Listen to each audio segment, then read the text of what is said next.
Yeah, I'll react to that, sure. Alrighty, guys. Yeah, I just got out of the shower. That's why my hair is wet. What am I doing? Alright. Battle of Lake Trasimene. Battle of the Ebro was awesome, but hilarious. When the Romans took away those beached Carthaginian ships. That was great. Alright, let's get right into it. If you're new to the channel, hello, my name is Connor. I like to learn about history through YouTube recommendations. The original link to the video, top of the description below. Right below that, link to the Discord. Just click on it. It'll send you right over there. Love to have you. More the merrier. Pull up a chair, my friend. Let's go. If you're not ready to learn, you know the drill. You're in the wrong class. There's the door. Home ec's down the hall. Make me some waffles. Let's go. Good, good, good. I'm good. You guys are good, hopefully. If not, you'll be good soon.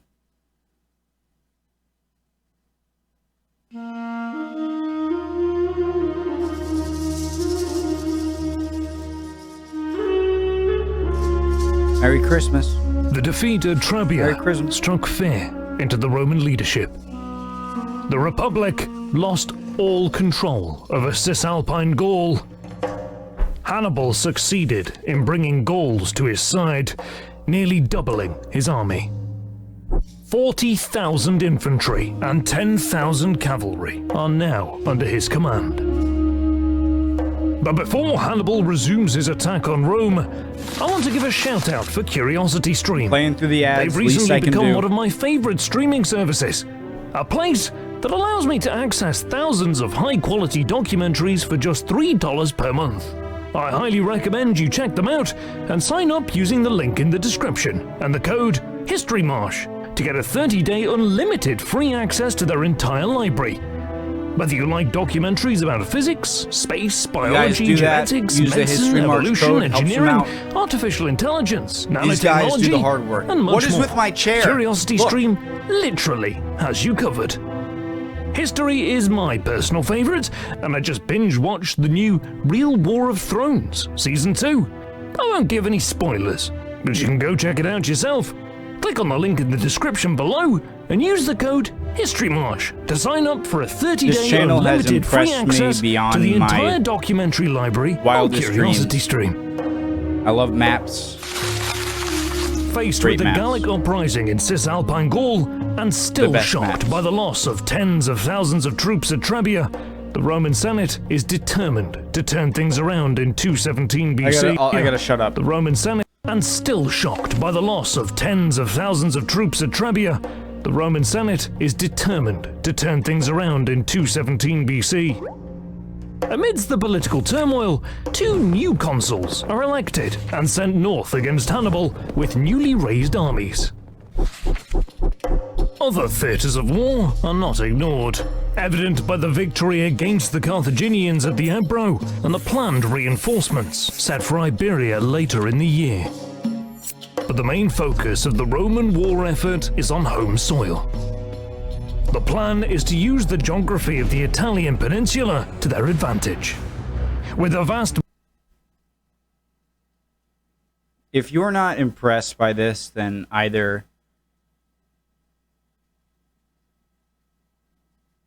Just look at this. Look at how he transitions from a great map to... The focus of the Roman war effort is on home soil.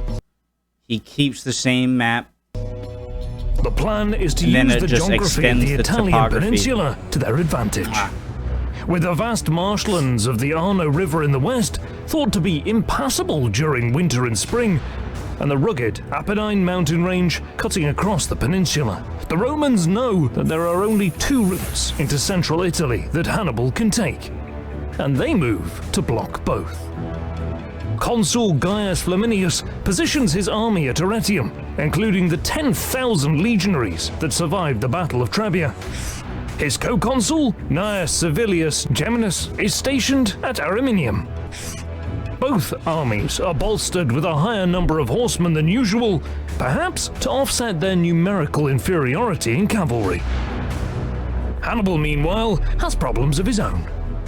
While he did establish a base of operations in the Po Valley, Gallic support will weaken over time as his army continues to consume their resources. At the same time, the Romans decided not to pursue further battles in the north, so staying there makes little sense for Hannibal. He needs to put pressure on the Romans before his Gallic allies lose interest in the war. Just like the Senate, Hannibal knows that he can either go down the Adriatic coast and fight Servilius in the rugged terrain of Picenum, or he can fight Flaminius in the difficult Apennine mountain passes. Neither route is good. Whichever he chose, not only would the Romans be alerted about his movement ahead of time, but he would be forced into a prolonged and uncertain battle against the well-defended Roman positions, which would allow time for the two consular armies to link up. Maybe set a diversion course to make him go one way. Something that Hannibal can ill afford. But with the arrival of warm spring weather, the Carthaginian general does the unexpected. He decides to force march his army across the Apennine Mountains and through the dangerous marshlands of the Arno River, aiming to surprise the two consuls and get into a good position to threaten Rome itself. The plan is arguably just as audacious as was the crossing of the Alps. The march is extremely difficult. Hannibal places his most disciplined infantry, the hard-marching Libyans and Iberians, at the head of the column. They set a fast pace, which the Gauls find difficult to maintain, as they are not used to forced marches. And by being at the back of the column, they face the added difficulty of having to march through the sticky quagmire that has been churned up by the troops in front of them. The cavalry is in the rear of the column, ushering the Gauls forward and keeping an eye on any who might decide to turn back. The terrain, however, is the army's biggest enemy. The Arno River flooded after winter rains, turning the river basin into heavily flooded, muddy wetlands. The endless, dense swampland offers almost no dry areas for resting. Hannibal's troops wade through deep pools of water for 4 days and 3 nights, with almost no sleep and no rest, whilst carrying their heavy equipment and supplies. Those fortunate enough to be mounted are able to sleep in their saddles, while a handful of those on foot manage to climb onto the bodies of dead horses and pack animals for a brief rest.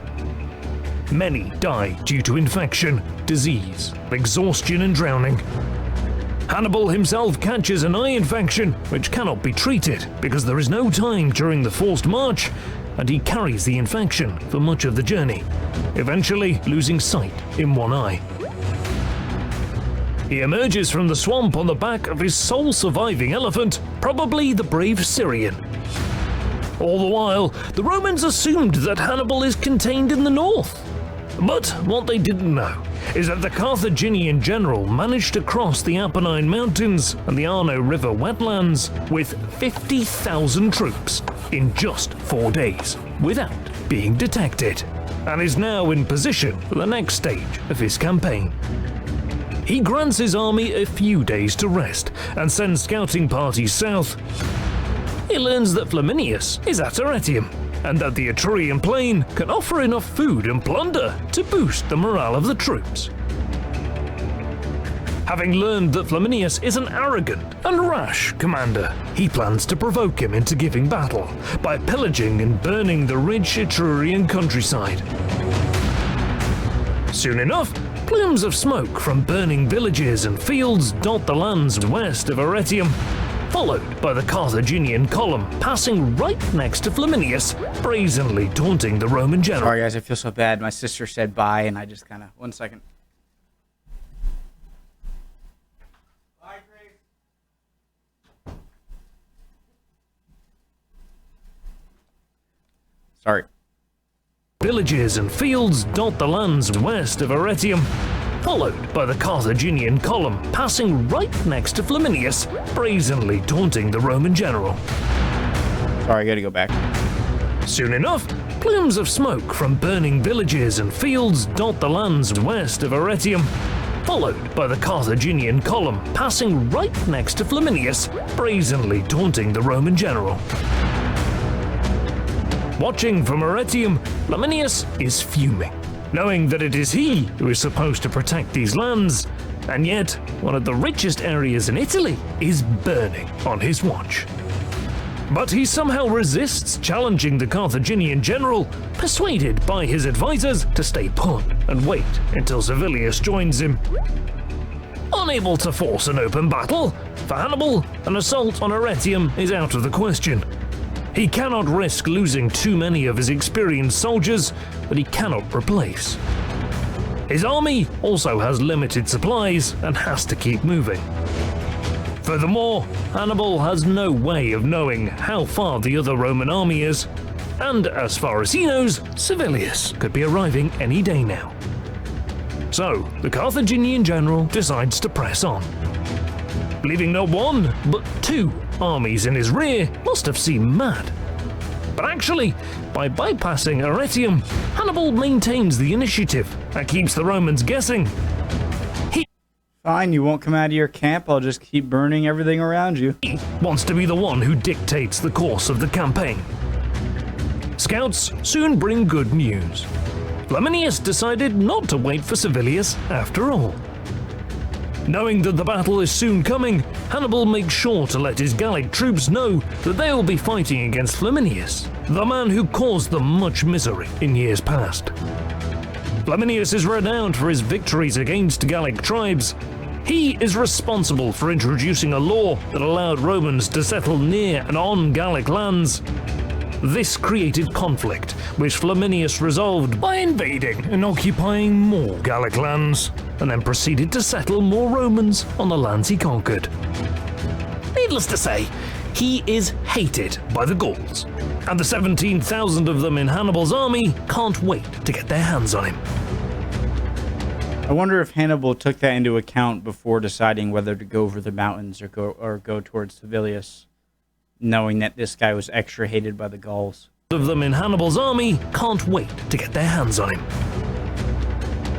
Meanwhile, for the Roman army that prides itself on its military prowess, it must be humiliating to pass through villages and countryside laid waste by the enemy. But Flaminius can still redeem himself, and he is only one day's march away. I love how It's early morning on June 24th. This is what impresses me most, is as it zooms in, it gets more and more detailed. 217 BC. Flaminius marches out of his camp towards If you're like, yeah, no duh, then you don't know what I'm talking about, it's impressive. Smoke rising in the distance, apparently from Carthaginian campfires, eager to get to grips with the enemy. In the front, he places veteran legionaries that survived the Battle of Trebia, who are also very keen on meeting the enemy in battle.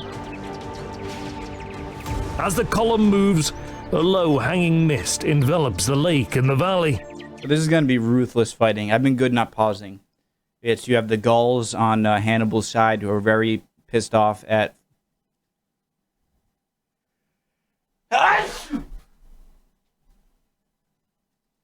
Sorry.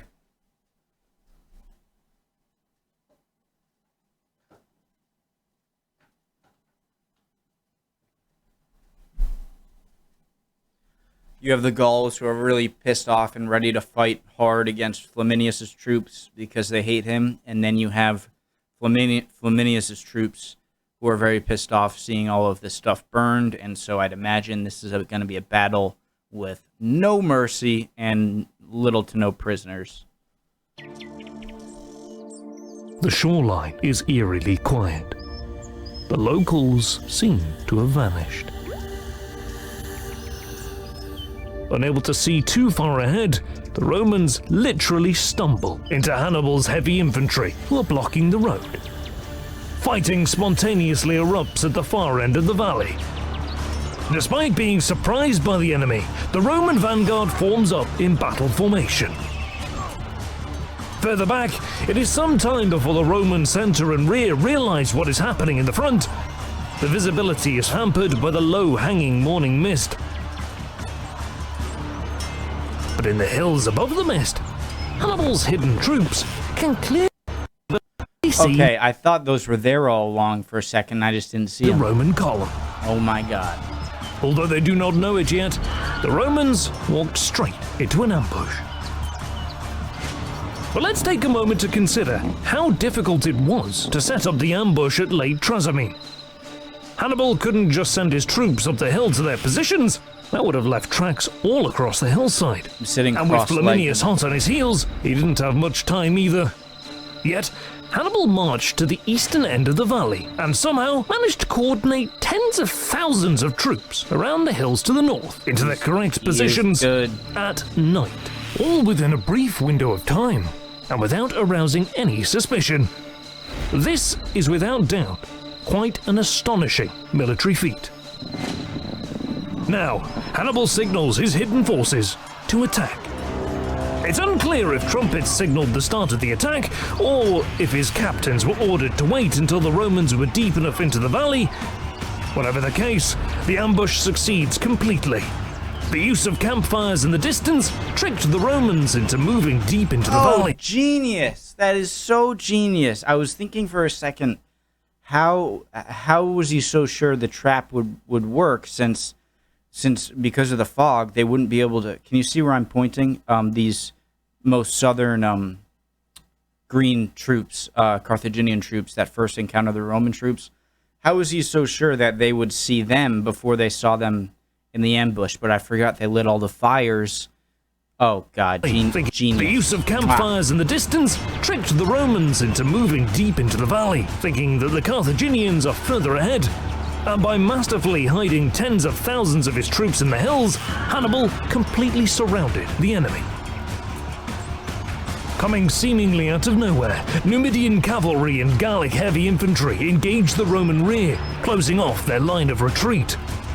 Hannibal's light infantry, skirmishers, and Gallic heavy infantry clash with the Roman center. Having previously marched in a very loose formation, Flaminius' army is caught completely by surprise. They soon find themselves in a fight for their life. The formations break up, and many soldiers are left to fend for themselves. The fighting is so fierce that none of the combatants notice a strong nearby earthquake. After less than an hour of fighting, Hannibal's troops split apart the disorganized enemy column. Must think it's God. From this point on, the battle becomes a slaughter. Numidians and Gauls overwhelmed the Roman rear, forcing them all the way to the lake shore.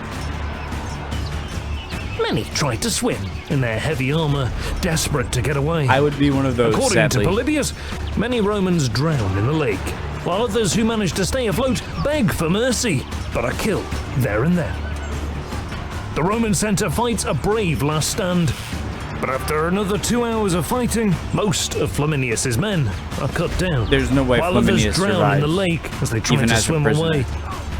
According to legend, the Roman consul is recognized amidst the fighting, and the enraged Gauls fight to get to him. The consul's best troops rally to protect him.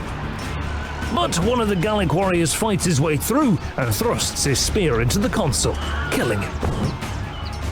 Meanwhile, the Roman vanguard still stands firm. Once they realize that the battle is lost, they start fighting their way through Hannibal's heavy infantry, desperate to escape the field. But they too would be captured within a day or two after the battle. In less than 3 hours of fighting, a whole Roman army is virtually wiped out. It is said that Flaminius' body was torn to pieces by Gallic soldiers, so much so that Hannibal was not able to find any trace of the consul after the battle to give him a proper burial. Carthaginian losses, meanwhile, are minor. Large plunder is taken, especially military equipment. Hannibal re-equips his infantry. They must love Hannibal now, I'm guessing, the Gauls. Wow, so Hannibal eventually loses, I know that, but... Man is given Roman mail, a bronze helmet, and an oval scutum shield. Hannibal re-equips his infantry. Each man is given Roman mail, a bronze helmet, and an oval scutum shield. That's awesome. Within a few days, the Romans suffer another disastrous loss. As Servilius was on the move to join Flaminius, he hurriedly sent all of his 4,000 cavalry ahead of the army to help his co-consul. Hannibal learned of their movement even before Servilius knew about Flaminius's defeat. Maharbal, Hannibal's second in command, rode out to meet them, launching a surprise attack. Those who survived were captured. By eliminating Servilius's cavalry, Hannibal effectively neutralized his entire consular army. Few, if any, commanders have been able to match Hannibal's ambush at Lake Trasimene, where one entire army ambushed and effectively destroyed another entire army. I know it's almost over, but I'm just gonna say. So I'm thinking about Hannibal, Napoleon, and Caesar right now. Alexander the Great. I'm too. That was so early on in my channel that it's just too far on. I have to go back and learn more again about Alexander the Great. So I'm gonna be comparing Napoleon, Hannibal, and Caesar.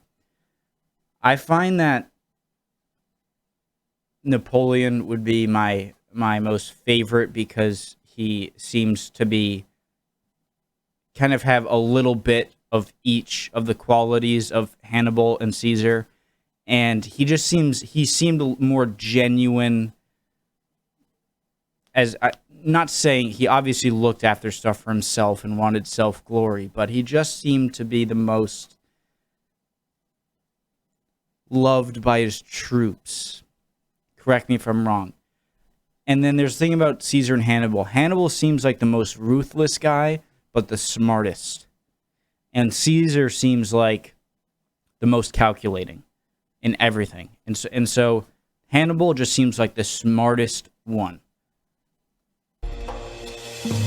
The population of Rome fell into utter despair, as Lake Trasimene is not far. Yeah. And it seems like there is nothing that can stop Hannibal from attacking the city, as Servilius had to withdraw back to Ariminum to counter the Gauls, who, encouraged by Hannibal's presence, aggressively began raiding Roman territory.